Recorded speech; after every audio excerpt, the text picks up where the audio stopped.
Order. The Mayor.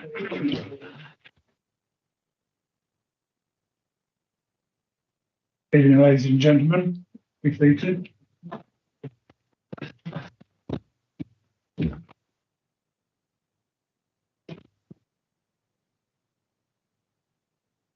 So item 1 will be the evacuation procedure. I can just about read it. There is a location plan on the exits and the assembly points situated on the doors of this room. Please familiarise yourself with it. On discovering a fire, please carry out the following: sound the alarm, attack the fire if possible and safe to do so, using appliances provided. On hearing the evacuation signal, please carry out the following: exit the building by your nearest and safest exit, either behind you or the way you came into the building. All visitors report to assembly point G, which is that side of the car park. All staff report to the designated assembly point on Woolpack Way car park. Do not leave the assembly point for any reason until told to do so by the incident controller or fire brigade officer. Evacuation procedure. Apologies for absence. Your members away on official council business. Mr. Mayor, we've had apologies from Councillor Turner. And thank you very much. Are you content with that? Okay. Declarations of personal and prejudicial interests. None declared. Thank you. Item 4 is the Mayor is to move in accordance with Standing Orders number 6 that the minutes of the meeting of the council held on the 27th September 2020 be approved as a correct record. I'll move that. Can I have a second? Second, Mr. Mayor. All those in favour? Any against? Any abstentions? That's carried. Thank you. To receive Mayor's announcements. Well, unfortunately, I haven't got very many apart from visiting hospitals. As we know from the last meeting, we've had a holiday period and there wasn't much to do. I was just going to say to Councillor, you did 1 or 2 events, Councillor Hayfield, in my absence, or not? I did one. One event. Would you like to say what it was?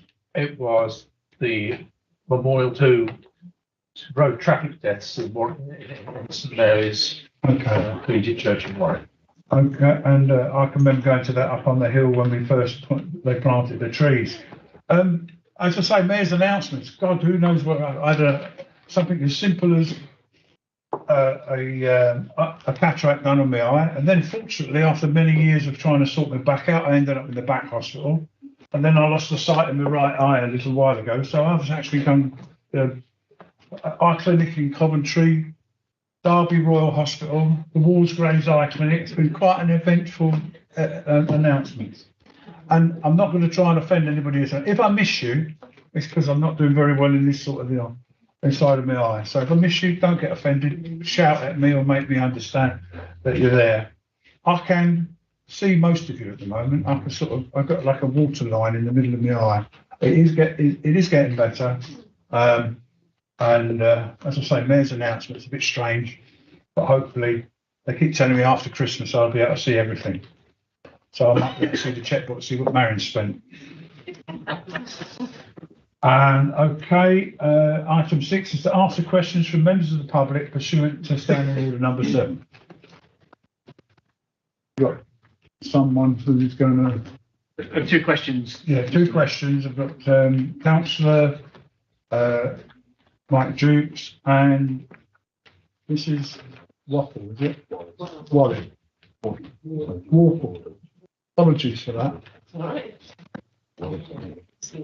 I should have read the paper. Councillor Jukes. Good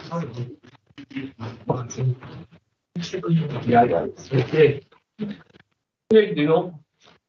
I think you all know me. I have multiple interests in the well-being of constituents in North Warwickshire. The Polesworth Parish Councillor, the Polesworth East Disability Officer for North Warwickshire and Bedworth, and Chair of my branch. It's not an empire, Mr. Mayor. However, I will say it's a lot of people to whom I'm avowed to do my utmost to assist. Imagine my dismay at what I saw on the 27th of November at the Exec Board.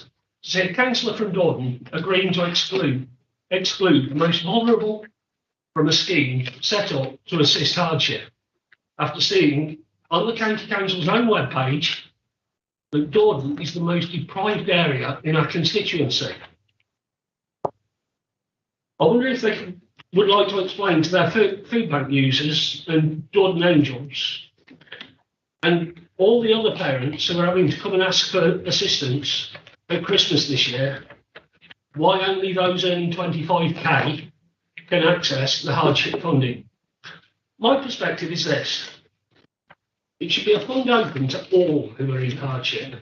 Yes, as you say, there is other help, and that was also stated at the exec board by Councillor Jodie Gosling. If help is available elsewhere, you must go there first. By dismissing those in the lower end of the spectrum, twice you are attempting to flip-flop, sidestep and abrogate your responsibilities as councillors.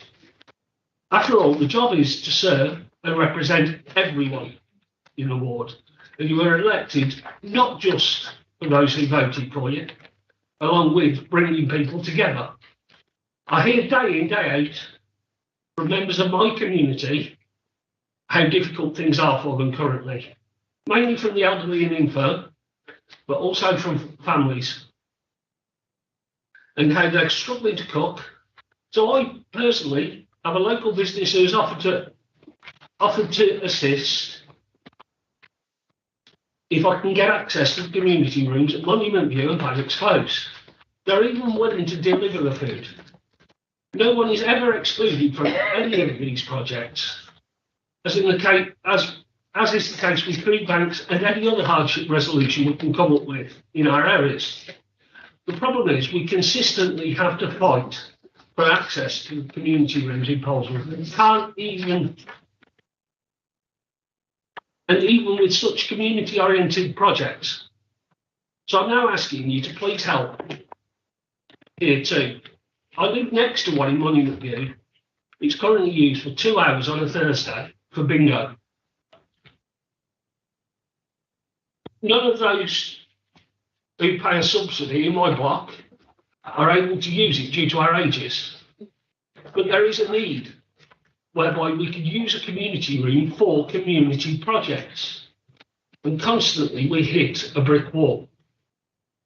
Also, do the right thing and remove this 25k walk floor on assistance and encourage all those on such salaries to join the community projects. This is the way we can help the general health and well-being of our communities, but also remove the social isolation many suffer at this time of year and build proper community cohesion, which in part, after all, is why we are councillors.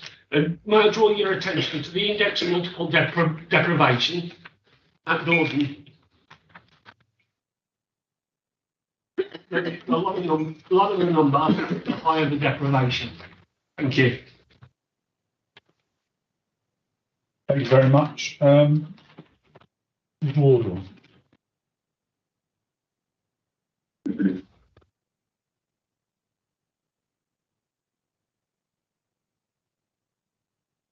Good evening, and thank you for inviting me to your meeting this evening. So I've seen a post on Facebook from Councillor Gosling that the hardship fund should be targeted at those earning below £25,000 per year. People on minimum wage get supported by way of universal credit where they're eligible. However, us full-time workers earning £28,000 a year get no UC support at all. We earn too much, we get no help with our bills, food shop, council tax, no boiler grants, no grants for household improvements, no help from any source. But those who claim UC to top up their wages get help with many things listed above. Those who claim UC have far more than the people like myself who work 40 hours a week. I have a partner who has had a stroke and was denied PIP, and as he was self-employed, he cannot claim with universal credit. I'm struggling with not only my household running costs, but keeping 2 adults on £28,000 a year. So that equates to £14,000 each that we earn. So where's the hardship? It's certainly not with those people just on minimum wage. So to put it in simple terms, those on minimum wage are actually better off financially than I am, earning £28,000 a year, because claiming UC opens far more doors for them than it does for me. So in this instance, I'm all for us working class earning 25,000 per year to be the ones who get help for a change. My question, therefore, is who is going to help us that earn just too much to claim universal credit? Because our earnings are just over that threshold. Thank you very much. Councillor Wright. Thank you, Mr. Mayor. First of all, before I answer the questions, I'm just going to make a couple of points of clarification for Mr. Dukes. Councillor Dukes. You say that Dordon's the most deprived ward in the borough. That's factually incorrect. The most deprived ward in the borough is actually Manchester and Ridge Lane, followed by Addiston Central, followed by Arley. So just factually incorrect there. Community rooms you mentioned, to take the look at on the county council and what they're the super output areas, Mr. Dukes. Community rooms that you make such great store about, I was always under the impression that the community rooms the parish councils manage and operate most of them. So I'd like to thank both Miss Wardle and Councillor Dukes for their questions. Clearly, this is an issue that we are going to debate later in the agenda, and the questions are therefore timely, but also very interesting. Clearly, this is an issue that we are going to, it is clear that there is more than just the view that we should target all our support schemes to those in receipt of benefits. Our view that we should not, with regard to this scheme, is not, as it has been portrayed, specifically ignoring those in that category, but a reflection that those not in receipt of benefits also need support, as very clearly set out by Ms Wardle. The hardship scheme is not the totality of the support available to residents, nor does it represent all the work the council does with its partners on the issue of cost of living pressures. The hardship fund is a very small amount of funding and therefore needs to be targeted, as with all finite schemes and budgets. Targeting it to one group is not being anti any other group. Our officer's view is that other support can continue to be offered to those in receipt of benefits, such that we can target this particular fund to other groups. As an example of this work across all groups, the government last week invited integrated care boards working with council partners to bid for funding under the Work Well scheme, which seeks to help those with health conditions remain or return to the workplace. This scheme is very important given that the in work improves health, living standards and well-being and reduces poverty. The Chief Executive has written to the ICB and the County Council as the eligible applicants, asking them to make a bid given the relatively high levels of people in North Warwickshire who cannot currently work due to health issues. The government have allocated £2 billion for this wider work nationally, with 57 million being made available in the first phase of the Work Well scheme in 15 areas. That level of support very significantly outweighs the funding available in the hardship scheme. Thank you very much. Mr. Mayor, can I speak this time name? Yes, Karen. Yeah, no. No. No. All right, I'll get it later. Oh, thank you. Okay. Okay. All right. Item 7, parking and finishing group. Report of Chief Executive. Just move it from the chair. I was going to move this report from the chair. Is there anybody got any second for that? Thanks, sir. And any questions? Page 85. We'll put that to the vote then. All in favour of noting the report? Any against? Any abstention? That's carried. Thank you. Item 8, receive and consider the minutes of the notes of the meetings. Planning Development, councillor Simpson. Thank you, Mr. Mayor. I'd like to move that the minutes and notes of the meetings of the Planning and Development Board held on the 9th of October and 6th of November previously. Have a second for that? Got that? Councillor Jarvis, okay. So, pages 86, 87, 88, 89, 90, 91, 92, 93, 94. Councillor Simpson. Thank you, Mr. Mayor. I'd like to move that the minutes and notes of the meetings of the Planning and Development Board held on the 9th of October and 6th of November be adopted. Councillor Jarvis. Second. Yes. Move that to the vote. All those in favour? Any against? No abstentions. Thank you very much. Item 9, the Community and Environment Board, councillor Bell. Thank you, Mr. Mayor. I move that the minutes of the Community Environment Board held on the 16th of October 2023 be received. And a seconder? Councillor Myler. Page 95. Page 96. Page 97. Councillor Bell. Thank you, Mr. Mayor. I move that the minutes of the Community Environment Board for 16th of October 2023 be adopted. And seconder? Councillor Naylor. All those in favour? Any against? Any abstentions? Thank you very much. That's passed. Item 10, the Resources Board, councillor Simmons. Thank you, Mr. Mayor. I move that the minutes of the Resources Board held on the 13th of November 2023 are received. And seconder for that? Councillor Watson. Thank you. Page 98. Page 99.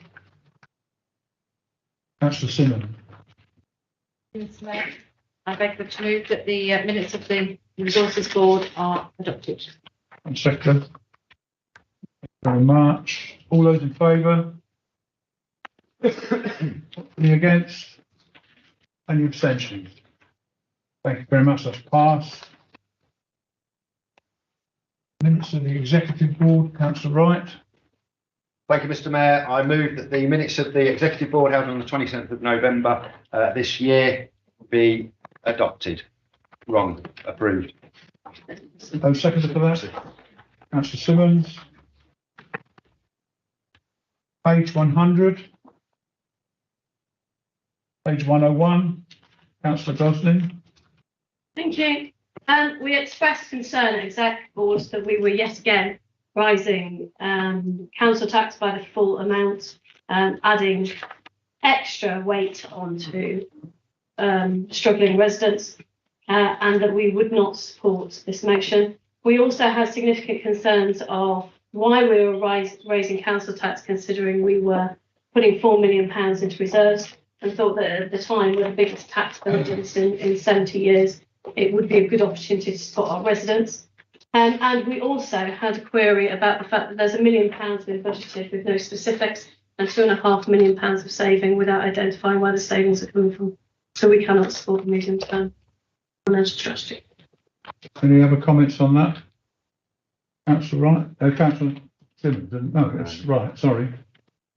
Thank you, Councillor Gosling. I'll refer you to the comments I made at the Executive Board when you raised those points. First of all, the pressures on by increasing council tax, that's a prudent thing to do. I'll remind people it's £5 per year. £5 per year. You mentioned that at Executive Board that it was more than people's wages were going up. I did make a comment. There's 2 reports out recently where one said that the single biggest factor of keeping inflation artificially, I'll get the words out, artificially high at the moment is the wage increases. And there was another report out only a couple of weeks ago that said that wage increases now are by far outstripping inflation for the first time for a number of years. And on the point that we are putting £4 million into reserves, yes, we are. As again, we pointed out at executive, or I pointed out at the executive board, that's a prudent thing to do. We have in a fortunate position of getting more receipts from non-domestic rates, but that just a prudent financial administration would do that, because as it says in the medium-term financial plan, in 4 years' time, those reserves, if we do not do anything, those reserves will disappear and we will go into a negative position. So we need to spend the next 4 years working prudently and devising schemes to make the council run more efficiently, and also by the formation of things like arm's length trading companies to generate income for this council. Can I clarify a point, please? Yes. Thank you. The point about wages was the fact that we've included inflation increases against our charges based on September's higher rate than it is at the moment, but we haven't included any inflation in our wages, which could well leave us with a shortfall if inflation changes. And I thought it would be prudent of us to actually forecast for that. As far as the wages are concerned, there has been an uplift in September and October's wages, but that is actually inclusive of the. It's clarifying your point. It's a point of accuracy on the fact that one of your points. Well, I'll clarify your point of Excellent. clarification to me then. The wages uplift in September and October, which you were talking about in the report, which I had to find myself because we didn't have a citation, was actually due to the union uplift and a back payment of the payment. The wage gap is still increasing by a lesser amount, but the wage gap is actually still increasing. Thank you. Councillor Wright. You argue against your own point, I think. Yeah, absolutely. Wages are going up. You've said that, including our wage bill is going up.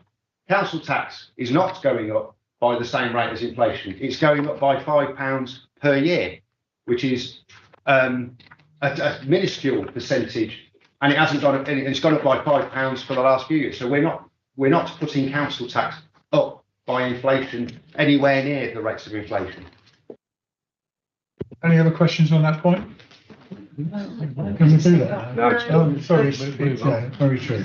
Okay, can we put that to the vote? All those in favour? The rest of the payments are The rest of the payment, okay. 101, 102. Yeah. Which item? 44. Financial inclusion. Okay. Thank you. In September, the Labour group proposed a hardship fund. We would not have a hardship fund at all had it not been for that proposal.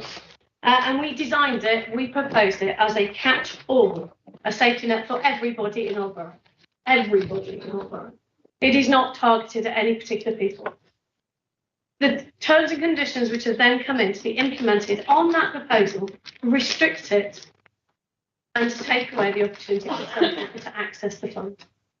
We are not trying to target lower income families. We are trying to provide a safety net to the entire borough of anybody who is in hardship. And we spoke very clearly at the last meeting in September on people exactly like Fiona, who are just above that threshold, who are what are termed jams. They're just about managing, except as we said then, they are not managing anymore. We designed this to be a safety net so that it was not income linked, so that anybody in hardship, and as the terms and conditions are very clear, cannot access funding elsewhere, has somewhere that they can go and an invitation to come into the council to work with our brilliant financial inclusion teams and to make sure that they have support at the worst possible time. That is what this was designed for. It is not about separating people, segmenting people into their category of needs. At times, as we've made very clear on the night, with many of the things that we said, people fall into hardship for various reasons. It can be that your car is an MOT failure, and you're a plumber and you can't access your work. The case I cited last time about sickness, about a mum who thought she'd been prudent and bought her kids shoes in July, thinking that they were cheaper in July and she'd get it out of the way and budget sensibly, and then the shoes were too small. And she could not afford another pair of shoes because she'd already bought one. It's for those situations, the unavoidable and the unexpected. That is why we presented this. We proposed it would be available for all, not for specific sections, and not shared. Oh, we shared some funds. We emphasised repeatedly it must be a catch-all, and indeed weighted the fund across all areas of our borough because we understand that hardship and poverty and hardship and socio-economic factors are not always linked. While headlines may make claims that inflation is now under control, we must not forget that inflation is still going and it is still getting more expensive. It's not stopped. Things are still getting more expensive and there is very little adjustment to the money that's coming in. Those people that were in poverty last year, there still hasn't been a magic money tree or a fairy call to stop that poverty. Relative poverty has increased yet again this year, is now reaching 18% of our borough.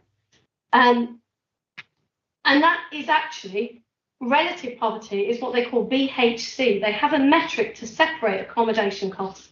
Separating sections of poverty like housing is not a basic need.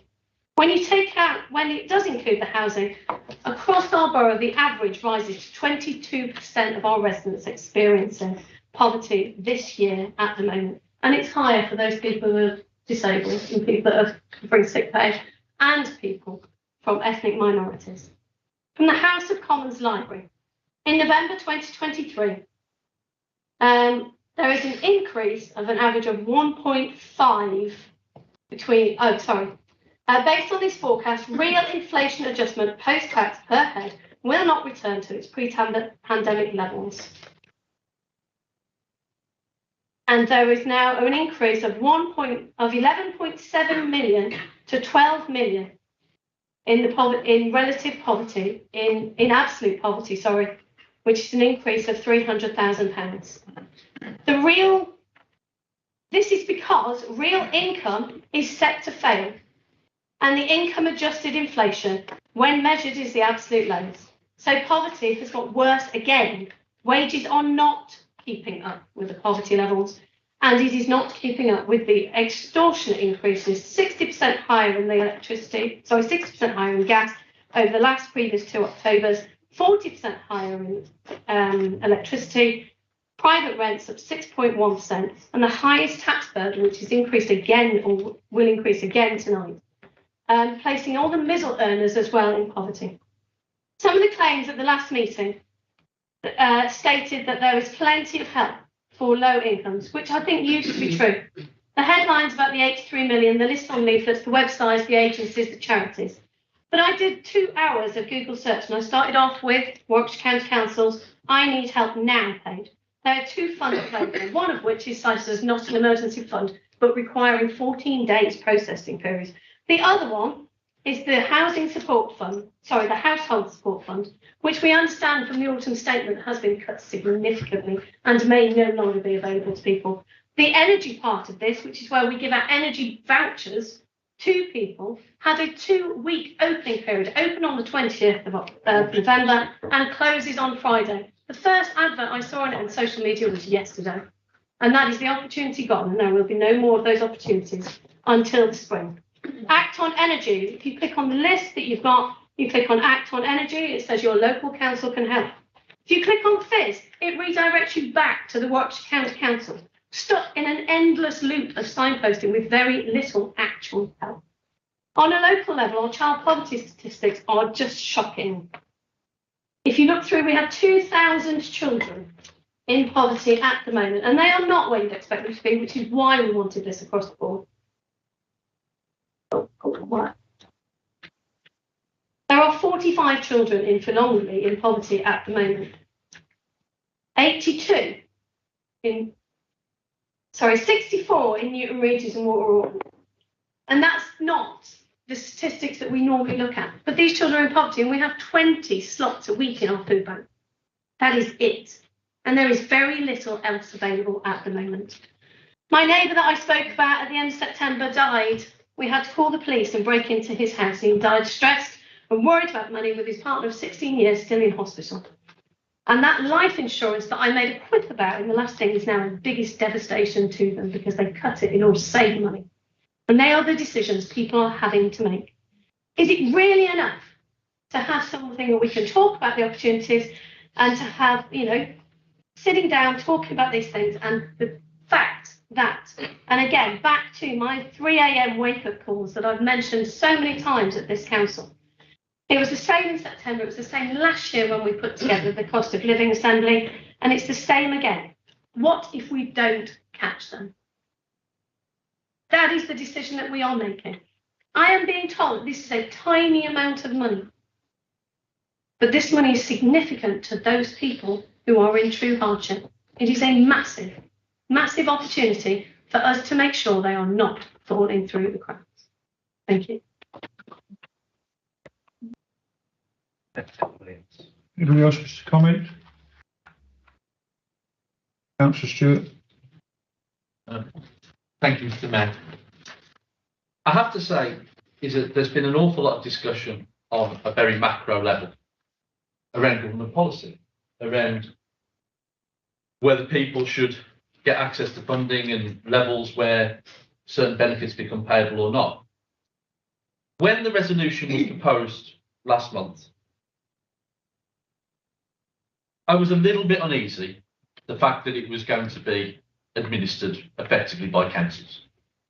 I didn't like the idea of being the person that someone had to come to. Because, as I detailed then, things that we put into place within my village to help support people with cost of school uniforms and new uniform sales, there is a stigma attached.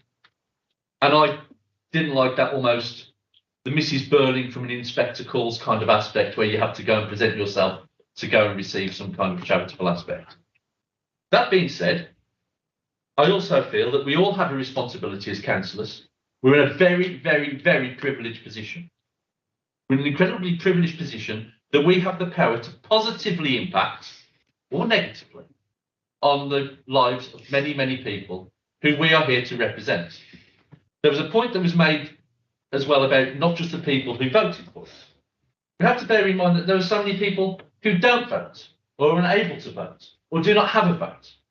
And it's our duty to represent them as well as the living environment and curating that for the benefit of all and businesses. On that basis, this very, very small amount of money would potentially provide a bridge while those other aspects and those other income streams and those other charitable aspects can kick in. The fact that we have food banks in this country is a matter of national shame to me. But the fact is that they become necessary because the impact and that delay in getting access to that kind of funding. The fact that there are desperate cases out there that do not meet that bridge as well. I'm not going to go into the party political nature of that. I think that would be bad no matter what. We just need to be better. But this little amount of funding could help provide a distinct link at a time of high pressure and high stress. And I don't like the idea that people come to me and I have to say, I'm terribly sorry. This doesn't apply to you. I don't think that there'll be 50 cases within Water that will come forward for this. Yeah, I don't. But the fact is that I could not tell you what percentage of those that would come forward I'm now not going to be able to. And that to me is a matter of, well, therefore I liked it as it was. Simple as that. Because that allowed me to make the most of the privilege that I have to help support positively the people who I'm here to represent and serve. Councillor Parsons. Thank you, Chair. This is not an easy issue, and obviously we've had some professional advice, and we have to think about that. But we also have to think about life's experience. And, you know, we've all been there. We know that it's an awful lot easier to manage your money, to plan your finances when you're perhaps at the end of your career and you're working life than it was at the beginning of your career. And I can remember times was very difficult and things were on a bit of an edge, and trying to keep my family going. And I was a teacher, and I wasn't well paid, but I wasn't badly paid. People don't plan for destitution and actually being in a desperate situation. They don't plan for that. It happens to them. Last year, I was actually in a garage in Exmouth, and I watched a lady who came in, and she got 2 children. They weren't particularly well dressed, but they were happy enough and whatever. She bought a load of shopping and went to the till, and the cards were refused. And that's what happens these days. You know, yes, she should have planned better. Yes, she should have husbanded her resources better. But, you know, that's not possible for everybody. Circumstances happen. People are human. And actually, this is what this fund is about. It's about actually recognising humanity. It's about recognising the need to sometimes take that little bit and step in.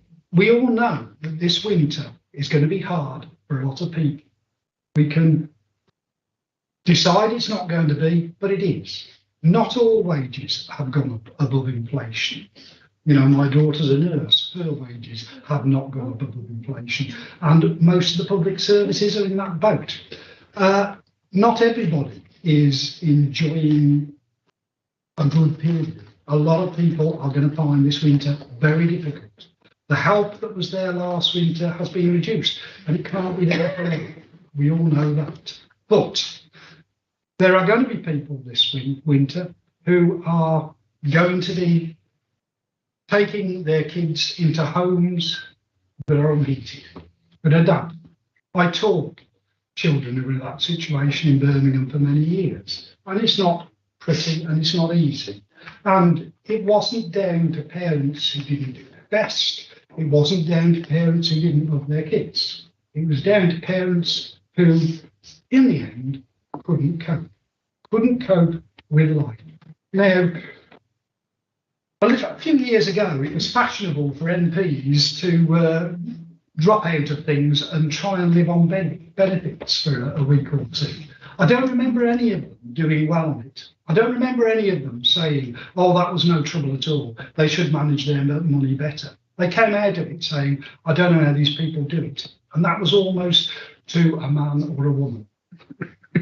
These are the circumstances that we're talking about. People are human. People make mistakes. People actually end up in situations that they didn't plan, they didn't intend to arrive at, but they do. Circumstances do it. And so often, the people who actually really get the blame of this are the children. The children who basically don't know why the food isn't on the table, don't know why the heating is not, don't know why they can't sit up and do their homework because it's too cold. These are the things we do have to think about. £5,000 in each ward won't solve all these problems, but it will help people through a weekend where they can get better help at the end of it. And that's what this fund was about. And I do think we are missing something. Thank you. Anybody else have a comment? Yes, Councillor Phillips. I have not planned to speak, so this is going to run a bit.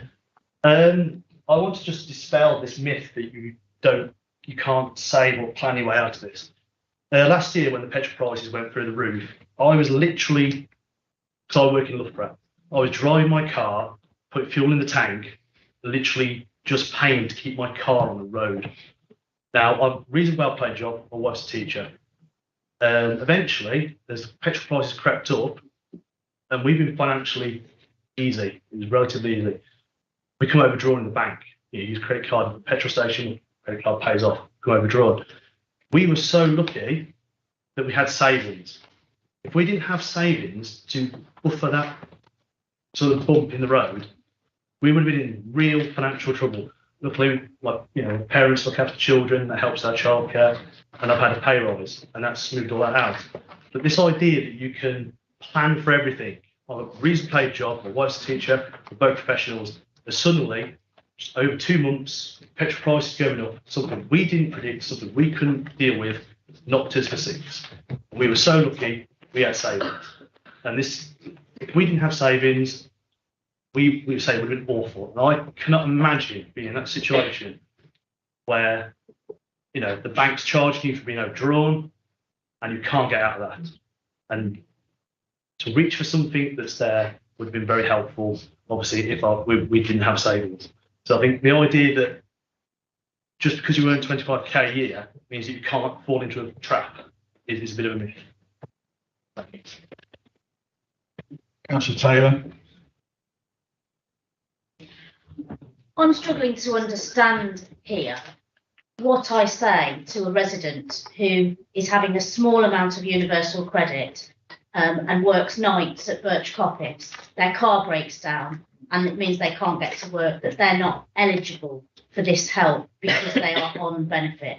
I don't know how I explain to somebody who was injured in military service who now relies on an electric wheelchair to get themselves to work, but because they get some form of disability allowance, that they're not eligible for this emergency help to repair their wheelchair and they lose their job.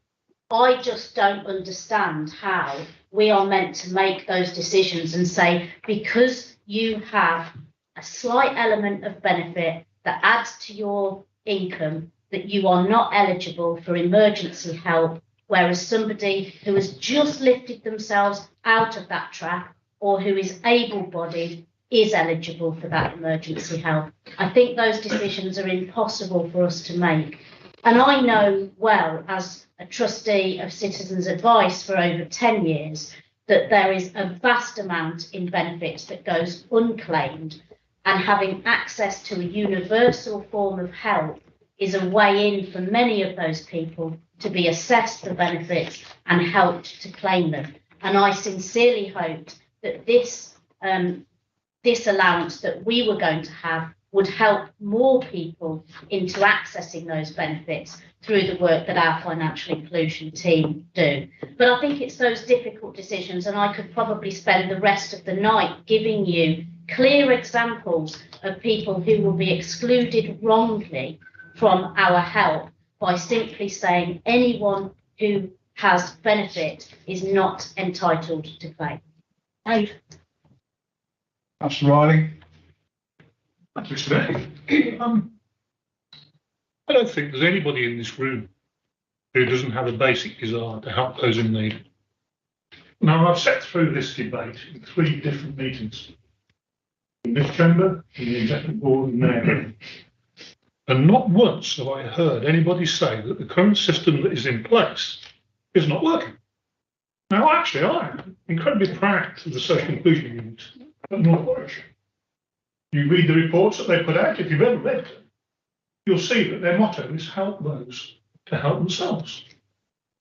Now, the last report that came out listed 36 North Warwickshire-based schemes that were specifically targeted to help people who were struggling financially across all manner of issues: transport, food, health, benefits. It also listed 19 national schemes that were there to help. Now, that is something for us all to be incredibly proud of.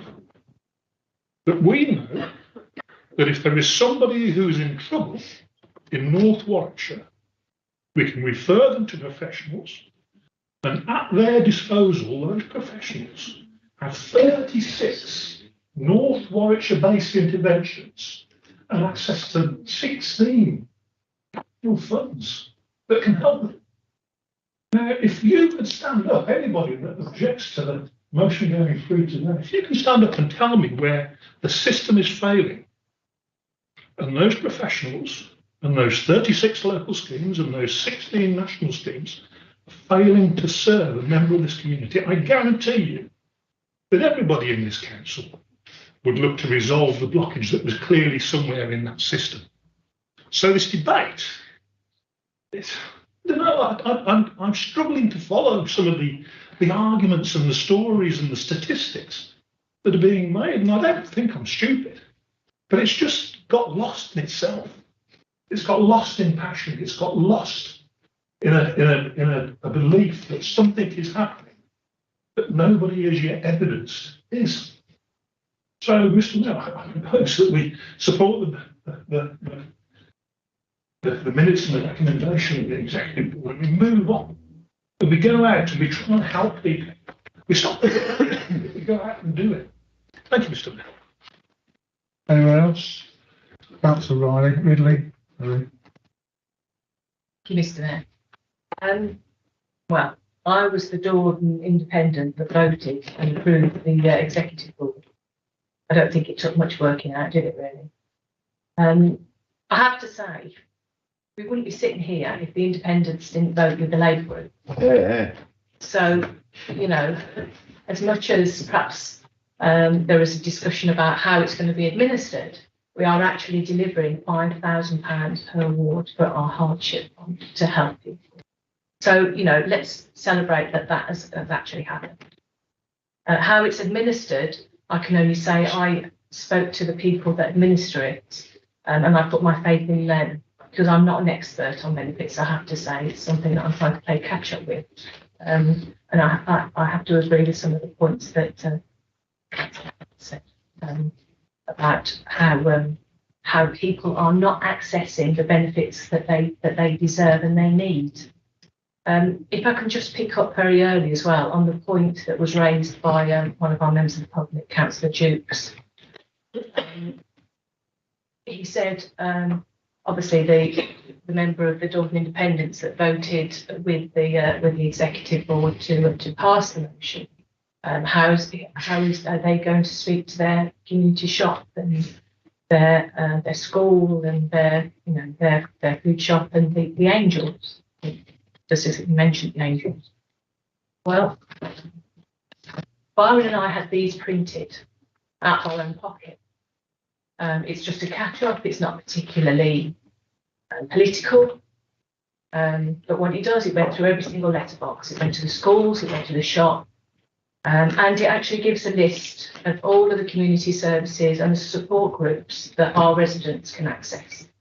So they're on there, the Angels, Dordon Activity Group, the Community Store, the Community Cafe, which is fantastic amount of people that are all working together, Samaritan's Mind, Dordon Library, quite a lot of people there. So then there's church. I'm proud of the fact that my community in Dordon have got a catch-all. We try and catch everybody. We don't say, come to the community store. I actually had a conversation with Michelle with a lady this afternoon. And I said, could we get a support network in there? Could we get some experts, perhaps a financial inclusion officer, surgery one day, and speak to people how they can access their benefits and how they can make sure they maximise all the income that they need and they are entitled to. She said, Davina, there's a lot of proud people out there, and people don't like to think that they're scrounging. Our community shop is open to everybody. We don't say you have to be on benefits, you have to earn under 25,000, you don't have. It's open to everybody. And that is our mantra. We want to help everybody, but we want to direct the money in the best way that we possibly can. And we want to also drive forward the benefits and things that people are entitled to. And we want to get a community ethos together of helping each other. Reach out, go knock on that door of that little old lady that you haven't seen in the last week. Let's try and get back to our old-fashioned values, where it happened when we had our virus, didn't it? People were outside looking, making sure that the neighbours had got everything. What a fantastic world it was, although it was a bit surreal. But let's try and incorporate that again. But I am proud that we've got £5,000. I was pleased that we could vote with you and support that. But let's be very careful about this £5,000 and where it's directed. But ensure that everything else that we've got, everything else that we've got within our tool bag, that it's directed towards the people that need it in whatever way. But I know everybody in this chamber is like-minded, and we all want to help the people that we're here to serve. But nobody's against that. So, thank you. Anybody else? Councillor Davey? I just want to make 2 points, and like Councillor Phillips, I didn't mean to speak this evening, but had Councillor Phillips not had savings, he would have met the criteria for this fund because he only earns over 25,000. Okay. And Councillor Taylor, disability living allowance, personal independence payment, and attendance allowance are not means tested benefits, and therefore they wouldn't have come into the criteria. So someone on those disability benefits, if they're not on universal credit and they're earning over 25,000, they would still meet the criteria. Sorry, just because I was named, because my wife earns substantially more, obviously the criteria will be met because her household income is over that. Okay, thank you, Councillor Hobley. Thank you, Chair. I didn't also intend to speak on this evening as well, and I'll keep it short and sweet because I think we have exhausted, talking about it and making our points. All I will say is that there are still children slipping through the net. Regardless of what's available, there are still children who are going to sleep with blankets and no heating on at night. In my area, in all of your wards, this is not escaping anyone, and there are still children that need this. Thank you, Chair. Anybody else want to speak at this stage? Councillor Bell? Thank you, Mr. Chairman. And none of us is denying that there are people in financial difficulty, and we've heard lots of examples. And also, it's been said, all of us here are here because we want to help people, and that's what we spend most of our time doing. It's just a matter of how it's done. And when we hear somebody in need, it's natural we want to help, and we want to help quickly. But actually, giving money to people is fraught with difficulty, whether it's cash, whether it's vouchers, or whether it's goods. It's really difficult. How do you know you're targeting the right people?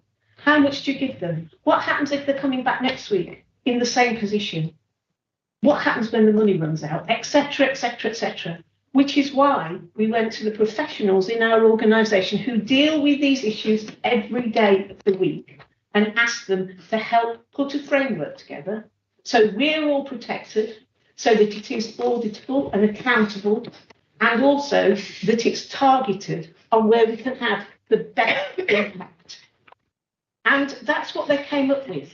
And there are the fact that people are in financial difficulty has been recognised by the government, by lots of other organisations, and lots of money are being put into it. However, it isn't our statutory duty. I'm not saying we shouldn't do anything, but it's not our statutory duty. We are not funded for this, and neither has the government chosen us to channel the money, for example, the £6.9 million that's there already, for Warwickshire. They've not chosen to channel it through us. It's going through Warwickshire County Council. So we need to remember where this money's come from. And to quote Councillor Gosling, there is no magic money tree. This £85,000 has come from council taxpayers, some of whom have struggled to pay their council tax. Therefore, we need to be really careful about how we use it. And we need to ensure that that relatively small amount of money, and it is relatively small, is targeted, has the biggest impact on where the gaps are.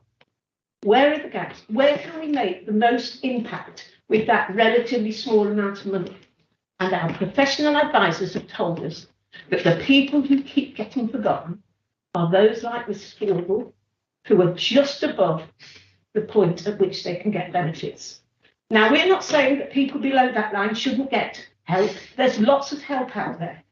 But what we're saying is, for this small amount of money, we should target on those that usually get forgotten, that don't have access to funding, and therefore lots of doors that are open to those with benefits are not open to them. And that's what we're recognising today. So the other advantage of this is that people who are on benefits are already in the system. So they do get access to advice and help going forward for their longer term issues. People who are not in the system probably find it more difficult to get that help and advice. Through this framework, those people will be brought into our financial inclusion team, and they will be able to be helped not only with their immediate need, but they're on going forward, solving their problems going forward, helping to work with them to get some solutions to those. Now, we have asked our financial inclusion manager, Sally Roberts, sorry, it's only come through today, but you will all get a copy, to give us an account of all the benefits and access to funding that's available for people, so that we can help everybody that comes to us to be signposted in the right direction. Excuse me, sorry about my voice. And therefore, we'll all get this. It's in draft form, and I think the second draft, this is 7 pages. I think the second draft might be 9. There's lots. It's complex, but that's why we need professionals helping us. So that's why I will be supporting what's in our minutes, the framework as set out by our professional advisors on the best way to use this money. Thank you, Mr. Mayor. Anybody else? Councillor Wright. Thank you, Mr. Mayor. Some interesting comments. I'll remind the council, as I did at the executive board, you know, this policy, this scheme has been drawn up by our officers, you know, the chief exec and our financial inclusion officer, who is the expert, the professional, and it was their recommendation and not ours. You know, it seems the Labour group have chose to make this political. You know, I'm big enough. We lost the vote, and well said, Councillor Ridley. We've heard it. I've heard it many times in this chamber. I've heard it in other meetings as well. The Labour group did this. The Labour group did that. You want to remember the Labour group. You wouldn't have done anything without the support of the 3 independents. And I'm big enough to accept that we don't win everything. So we are now debating the fundamental principle of how this scheme is going to be administered. And I support, unsurprisingly, I support what we approved at executive. Councillor Gosling, you know, it's somewhat ironic. As Councillor Bell said, you know, to quote you, there is no magic money tree. Your £85,000 was totally uncosted when you put this notice of motion forward. You say we shouldn't put council tax up. And yet, you know, £85,000. To raise that, we would have to put council tax up by 1%. You know, you don't ever think these things through. But the most interesting thing was Councillor Taylor. You say you were confused, and you were going to find it difficult how you were going to tell these people that weren't in the system, and you wanted this scheme to help people access the system. Well, that's the very point. The people on benefits are already in the system. They're already getting the support. Our financial inclusion team work tirelessly with those people. It's those very people that are not in the system that, yes, we want them to come towards this scheme to get that assistance. So I don't see how it's confusing, Councillor Taylor, at all.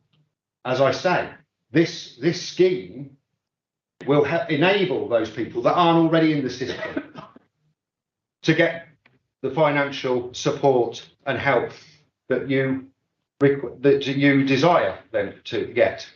Councillor Riley has referred to our financial inclusion team, the 36 organisations within North Warwickshire and 16 nationally. This has been drawn up by our financial inclusion team. It is 9 pages long of all the different organisations, and I will make that available, no problem, or I'll make sure our officers make that available to all members of the council. That's good, positive work that our financial inclusion team continue to deliver. And finally, I'll say the reason I am supporting this is because, as I said before, this is a recommendation. The scheme has been drawn up by our professional officers. And frankly, I take their advice better than yours because they're the experts. And I really don't know why you on the opposite side think you know better than our professionals. Okay, moving on from that then. Vote. Eh? Oh, no. The minutes. We don't vote, do we? No. Page 103. Page 104. Councillor Wright. I now move that the minutes of the Executive Board held on the 27th of November be adopted. And that's it. That's it, okay. All those in favour, please signify.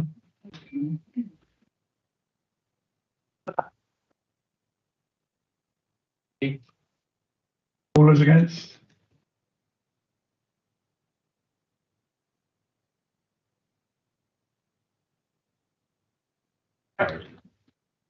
Okay, moving on. Thank you very much. Item 12, to receive and consider any notice of motion under Standing Order 10. We have a notice of motion, Councillor Philip. Yes. No, we have no direct contact. Thank you, Mr. Mayor. Over the last 6 months, our borough and 3 of the villages I represent have experienced flash flooding, which has caused the residents financial, material and mental distress. To demonstrate the empathy we have with our residents, I would like Council to note that there are considerable issues related to the performance of Severn Trent Water Authority in North Warwickshire, including but not limited to flooding, maintenance of drainage ditches, etc. Burst pipes, sheds, supply issues, as well as rising allegations over lead and sewage breaches have gone unaddressed for too long.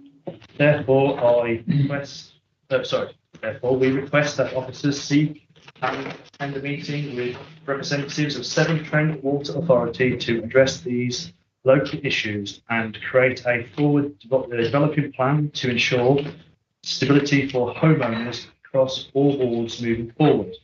Furthermore, we request that a full survey of pipelines, drainage ditches, sewer systems, etc. be carried out and to establish ownership, maintenance, responsibilities across and between Severn Trent Water Authority, North Warwickshire Borough Council and Warwickshire County Council to eliminate any further lapses in accountability. I present this motion to the Council and hope that we can all work together to get answers and action to our residents. Thank you.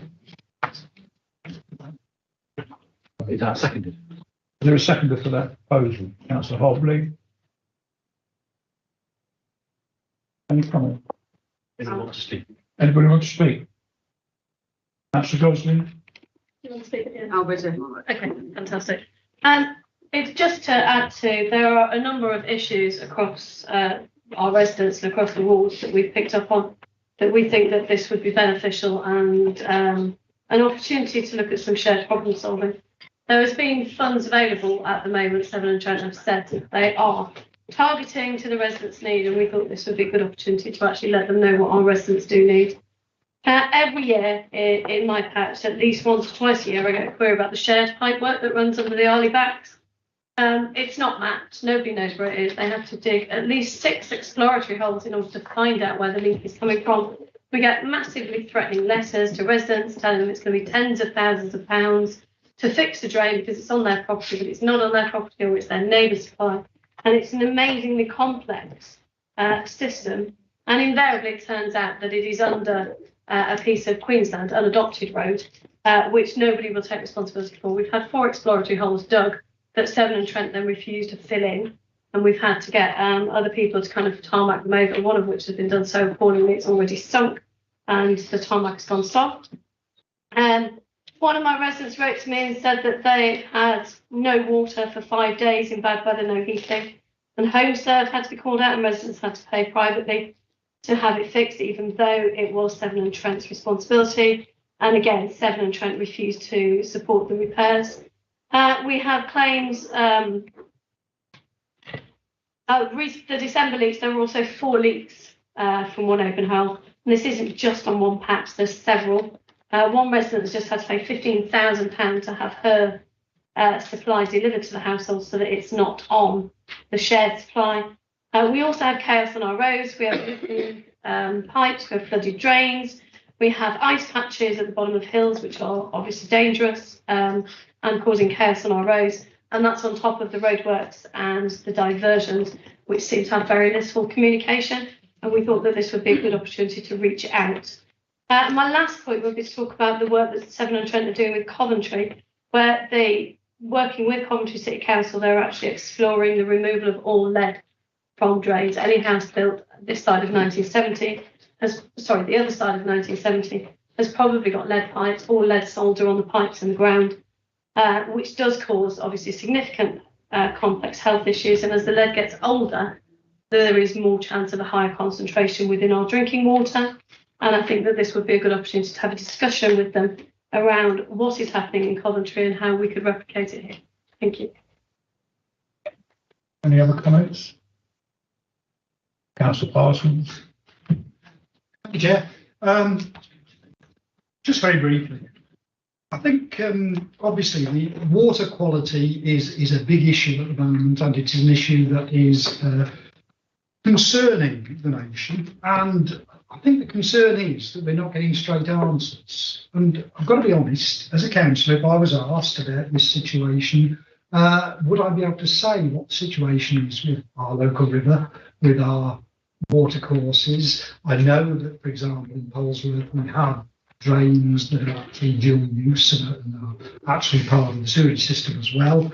And what this motion asks for is actually to give us some knowledge, and I think that's what we need. We need some clarity on this issue. Water companies seem to be dragging their heels at giving clarity on this issue.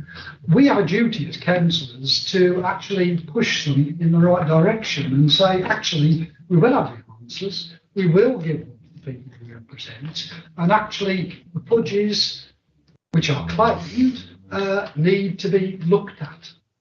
Pudges may be false, but there is significant evidence out there to suggest that there is something to be looked at.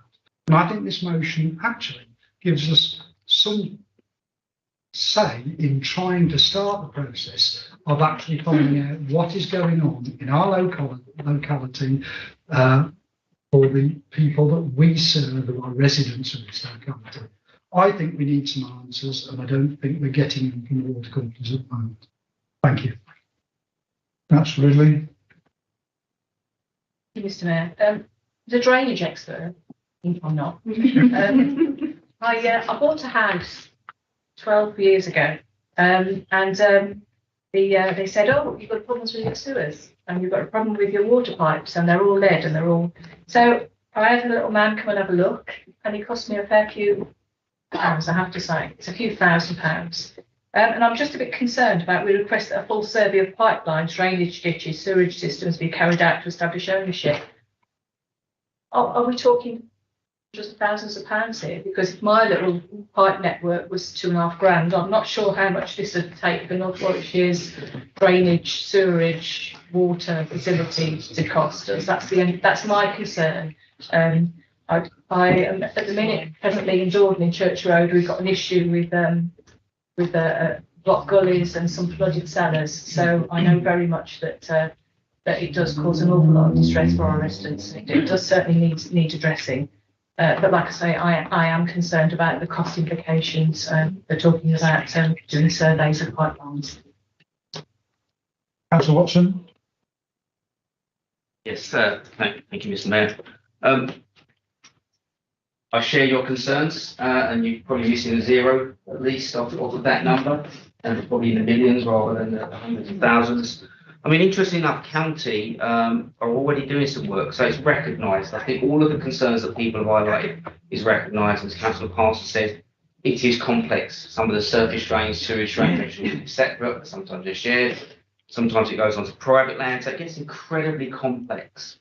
But I don't think it would even be feasible to actually do a full survey of all the pipe work that's currently there. They know some of it, some of their maps are very good, some of their maps are not so good. But I am aware that county have already raised the concern. County have already had meetings with Severn Trent Water. They are statutory authority in their own right as such, and so we all know, because as a utility, they do have kind of missions to do things that we probably wouldn't like them doing. Certainly, highways perspective, they have the right to close roads without any permits and obviously under emergency powers. But I would suggest that this work's already being done. Certainly, the concerns have already been raised, but I certainly wouldn't support a full survey because I think it would cost prohibitive. Thank you. Councillor Simmons.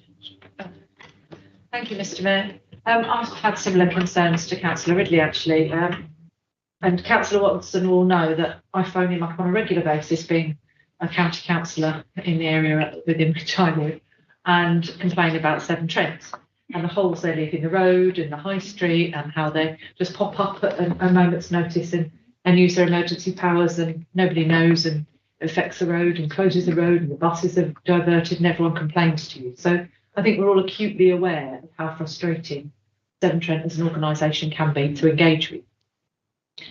And similar, again, I'm really concerned about the cost, particularly with my other hat on as Chair of Resources. I'm really concerned about that part of the motion, really. Full survey of pipelines, drainages, sewage systems. Having had to engage with Severn Trent myself when the wrong pipe had been put to my house was too small. So I had to pay for the change and the improvements that myself, having dug the trench myself as well. They still charged me £2,000.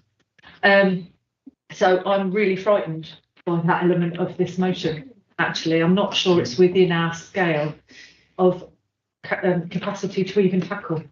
I think that if it is with the county, that perhaps is the right place. But I think as a borough and as a borough council, this is outside of our remit and our scope. Thank you. Councillor Purvix. Thank you.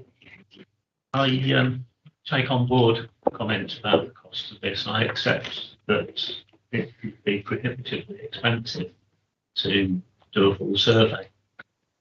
But having engaged with Severn Trent as a county councillor and actually doing a survey with them of some of the pipe work to alleviate flooding under the railway in Aberystwyth and identifying where the pipes are, what size they are and so on, I can accept that it is very difficult because we had Severn Trent, we had Railtrack, we had the county, we had two departments, we had bridges and we had roads division. And they all had maps, they were all different and they were all wrong. So I accept that there are problems there.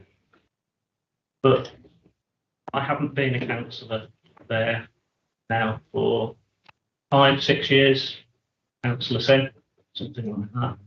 And we are still experiencing the problems from it.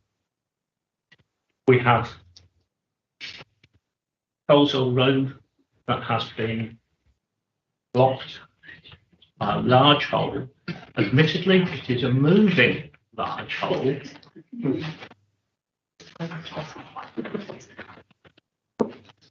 The permit for the works came to an end and they took it away because of the cost. And a few weeks later, they're back again. And again, we see the hole there. Nobody in it. Nobody is doing anything about progressing that work. Severn Trent are fully in control. The county are supposed to be doing something about it, but we see no progress.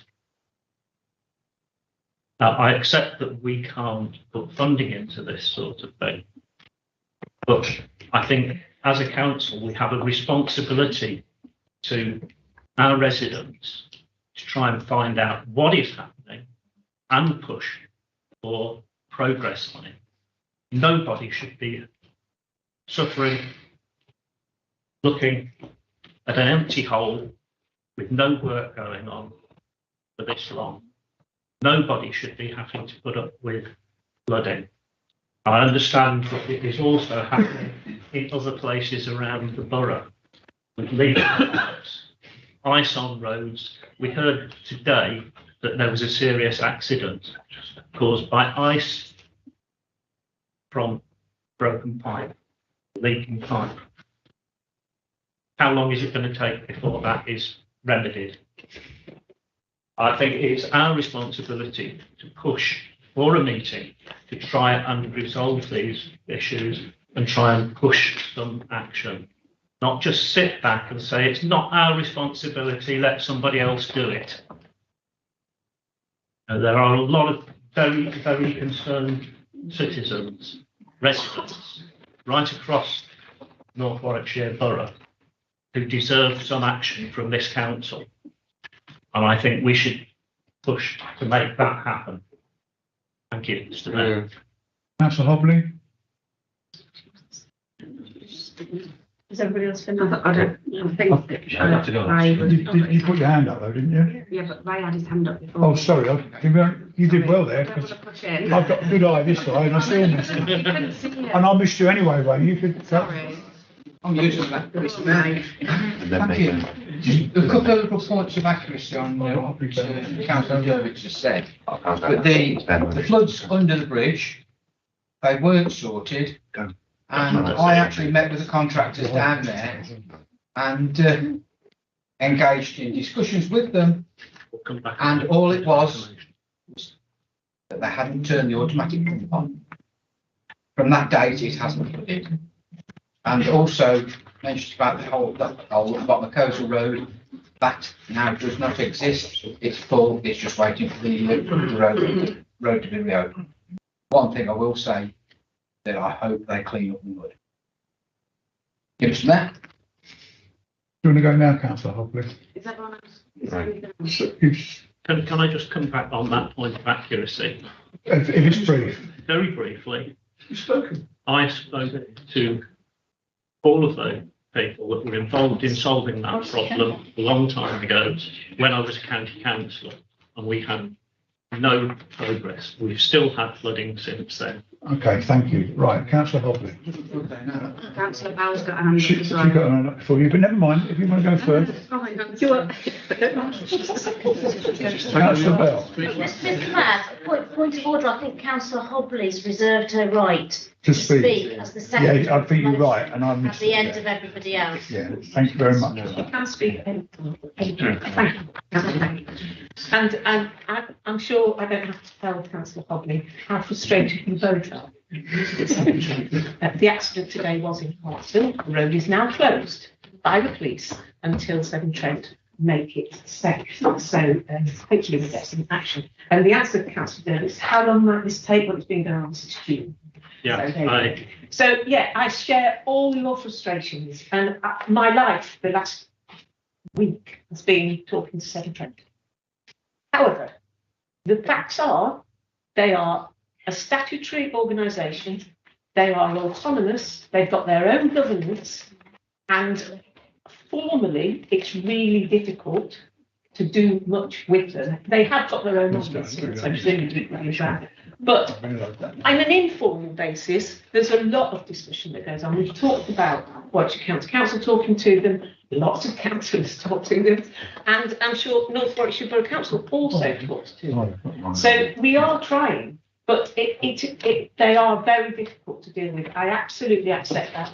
I am very supportive of the second paragraph. I don't think there's any reason why we shouldn't talk to them, and I don't see any reason why we couldn't try and get some really good relationship going and express all our views about it. I can't support the last paragraph. It would cost an absolute fortune. How would it happen? Who would pay for it? I mean, it would be great if Severn Trent should do it, but they won't. I mean, one of the problems in Hartsville is they've got no map of the pipe work. They've got no idea where the pipes run. They've got mains that can't be detected. They keep digging holes and digging more holes, but still don't know. So, and I'm sure they're under pressure from much higher up than us to try and get a map of their network. I'm sure, and we can talk to them about it, but we certainly can't pay for it. And they're not going to listen to us telling them that they've got to pay for it either. So, as I say, I can't support the last paragraph. I do share the frustrations, and I don't see any reason why we shouldn't talk to them. Councillor Riley. Getting into the spirit of this debate tonight, this is fantastic. I am going to speak in favour of Severn Trent. On Sunday, started the weekend. I went online and reported it. First thing Monday, a really nice young man, professional, knowledgeable, turned up. Had a look at it, said, yeah, you've got a leak on there, son. Today, 2 blokes turned up, picked the driver, replaced the stop con, tidy everything up and go. Tell me that is not fantastic service. You're going to stick it in the middle of Coastal Road. Yeah. Councillor Taylor. Could you make phone calls? This small point of order, I think Councillor Simmons and Councillor Bell have spoken very eloquently about the reasons that they can't support the final paragraph of the motion. Could I ask if you're seeking therefore to amend the motion so that we can all support the first 2 paragraphs? Councillor Wright. Yeah, thank you, Mr. Mayor. Thank you, Councillor Taylor. You beat me to it. I was going to offer a hopefully what was seemed to be a friendly amendment. Yeah, I mean, obviously, we all recognise, apart from Councillor Riley, it seems. The Severn Trent, yeah, you get on the phone for everybody. Yeah, and also, we all recognise that Severn Trent are a little bit of a nightmare. I don't think they're any more of a nightmare than any other water authority in the country, but we have to deal with them here. So, first paragraph, fine. And then the second paragraph, yeah, we could remove the third, which, you know, clearly is all about the cost. You know, we have no idea. I mean, you know, anywhere from, you know, well, $1 million up, I would think, you know, that's clearly, we haven't got that money. And look, just one other thing, because that paragraph also mentions about drainage. I mean, they're not Severn Trent's sort of, they're not their problem either. I mean, that's the landowner's responsibility as well. So if we just remove that, if you are happy as proposer and a seconder, then we can support. Mr. Mayor, can we just have an indication as to whether that's acceptable or whether? Yeah, I'll second that amendment. The only thing I would add is, I don't know where we go. It's really important that I think. Sorry, Councillor, you speak at the end. I'll give it. The point at the moment is, It's your turn now, Councillor. If everybody's happy that is now the amending motion.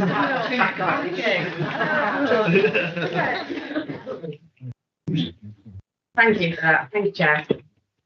When I was elected as a councillor for Hartshill, I didn't think I'd be working so close with my Tory counterpart. I am on the phone to Margaret every day about this problem. I was told on the phone to Severn Trent last Wednesday that I was passionate about a leak that's been going on since June. I said to the man on the phone, if you could make up a scenario of a fatality car accident, it would be on a 50-mile-an-hour country road on a bend with a leak going down it, leading up to a humpback bridge. It is the first time we've been in the minuses for more than an hour throughout the night. And as I said, like some sort of mind reader, there was an accident this morning. Councillor Bell had a text message from me by 8 o'clock this morning. And our usual correspondence and who are you talking to today continued.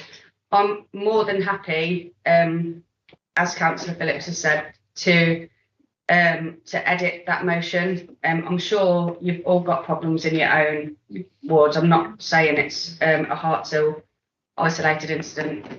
With regards to it is a highways and a county issue. I'm a borough councillor.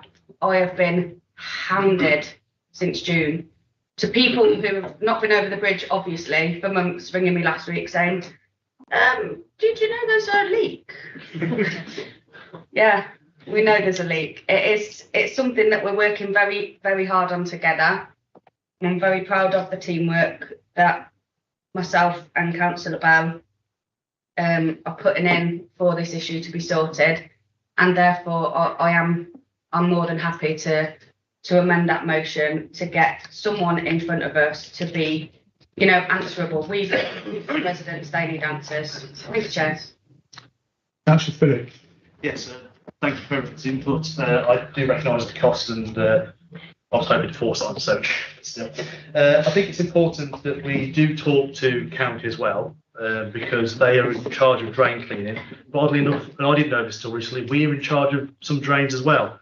And quite literally at Wood End, I've got a car park with a drain that's got more car parking in it than the car park, you know, around it. So, you know, county comes along and does all the drains along here, and because that drain is us, they leave it. That one overflows and then we get flooded. So yeah, I welcome the amendments and I'm happy to just first it, second it, and thank you. Thank you. So do you need to change the wording? Well, those members are aware of what that change is. It's a fairly simple change that paragraphs 1 and 2 stay and paragraph 3 doesn't. You could put that to the meeting. Okay, have you heard that? Paragraph 1 and 2 stay, paragraph 3 is removed, so all those in favour? Any against? Any abstentions? No, that's passed. Oh yeah, that's a change, isn't it? Item 13 is to authorise the chief. Are you still excited? To authorise the chief executive in accordance with Article 11.05 of the Articles of Constitution to sign and seal on behalf of the council any orders, deeds, and documents necessary to give effect to any resolution of the council, including any passed during part of the meeting which is held in private. All those in favour, can I get someone to move that? Second. Okay, thank you. All those in favour? Any against? All in favour, I think that's passed. So we now have item 14, exclusion of the public and press. You've got to stay there, Councillor Osborne. I thought you were about to go there. Forced to stay. Is that proposed and seconded? Did I propose and second? I thought we just voted. Well, No? you still Can I need a proposer? Yeah, Chair. And a seconder, we got that. And all those in favour? And all those against? No? Pass. Thank you.